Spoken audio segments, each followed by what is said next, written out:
सरदार वल्लभ भाई पटेल की 185वीं जयंती के अवसर पर सिरसा में 31 अक्टूबर को विशेष कार्यक्रम का आयोजन किया जाएगा। इस कार्यक्रम की रूपरेखा बीजेपी जिलाध्यक्ष एडवोकेट यतेंद्र सिंह ने मीडिया को साझा की।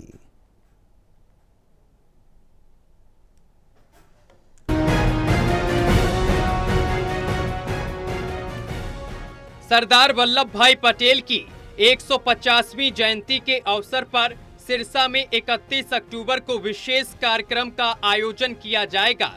भाजपा जिला अध्यक्ष ने बताया है कि करमसद से स्टैचू ऑफ यूनिटी केवड़िया तक 152 किलोमीटर की पदयात्रा निकाली जाएगी। इस दौरान रास्ते के गांवों में सामाजिक विकास कार्यक्रम आयोजित किए जाएंगे, जिसमें माई भारत, एनएसएस के सेवक, एनसीसी कैडेट और युवा लीडर भाग लेंगे। 150 पड़ावों पर सरदार पटेल के जीवन और विकसित भारत की प्रदर्शनी के साथ भारत की विविध संस्कृति का उत्सव भी मनाया जाएगा। हर शाम सरदार गाथा में उनके जीवन और योगदान की कहानी सुनाई जाएगी। 31 अक्टूबर को लौह पुरुष सरदार वल्लभ भाई पटेल जी की जयंती का अवसर है और ये 150वीं जयंती है।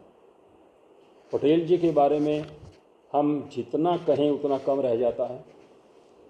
अखंड भारत के वास्तव में जो अखंड भारत का स्वरूप दिया था, जो भारत के नक्शे को एकीकृत किया था, उसमें सबसे बड़ी भूमिका सरदार पटेल जी की थी।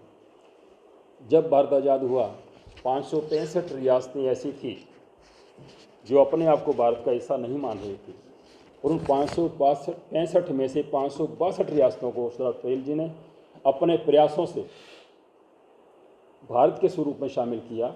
इसलिए उनकी शख्सियत आज भी हमें मार्गदर्शन देती है।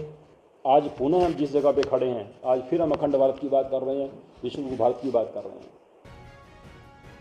एडवोकेट यतेंद्र सिंह ने कहा है कि यह अवसर सरदार पटेल को नमन करने का है, जिन्होंने बिखरे हुए भारत को एक सूत्र में पिरोकर अखंड भारत का स्वरूप दिया। उन्होंने बताया है कि सरदार पटेल को लौह पुरुष कहा जाता है, लेकिन उनकी असली शक्ति उनकी अड़िग विश्वास और एकता की भावना में थी। इसी विश्वास को वर्तमान प्रधानमंत्री नरेंद्र मोदी आगे बढ़ा रहे हैं और 1947 तक विकसित भारत बनाने का सपना साकार कर रहे हैं। उन्होंने बताया है कि अभियान की शुरुआत 6 अक्टूबर को केंद्रीय युवा कार्यक्रम एवं खेल मंत्री डॉक्टर मनसुख मंडाविया के हाथों डिजिटल फेस के माध्यम से देश भर में की जा चुकी है।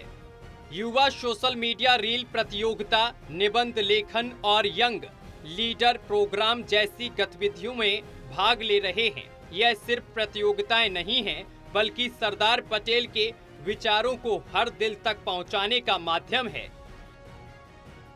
एडवोकेट यतेंद्र सिंह ने आगे कहा है कि अभियान का दूसरा चरण 31 अक्टूबर से 25 नवंबर तक जिला स्तर पर पदयात्राओं के रूप में होगा। युवा गांव-गांव और गली-गली में निकलेंगे, योग और स्वास्थ्य शिविर लगाए जाएंगे और नशा मुक्त भारत का संकल्प लिया जाएगा।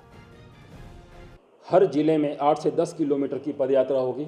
पदयात्रा का विस्तृत कार्यक्रम तैयार करने के बाद उसको डाला जाएगा और पदयात्राओं में देश का हर नागरिक, हर सामाजिक संस्था, हर एनजीओज, हर व्यक्ति उसमें शामिल होगा और उन पदयात्राओं के माध्यम से हम नशा मुक्ति का संदेश भी देने का प्रयास करेंगे, आत्मनिर्भर भारत का संदेश भी देंगे और स्वच्छ भारत का संदेश भी देंगे। अर्थात इन्हीं यात्राओं के दौरान जब ये यात्रा 8 से 10 किलोमीटर चलेगी, उसमें भिन्न भिन्न प्रतियोगिताएं होंगी, कार्यक्रम होंगे, रंगोलियां होंगी और इन विषयों पे जनता से बात भी की जाएगी। मेरे मित्रों, सरदार पटेल की जयंती पर युवा और नागरिकों की यह पहल न केवल उनके योगदान को याद करेगी, बल्कि देश में एकता और राष्ट्रीय चेतना को भी मजबूत करेगी।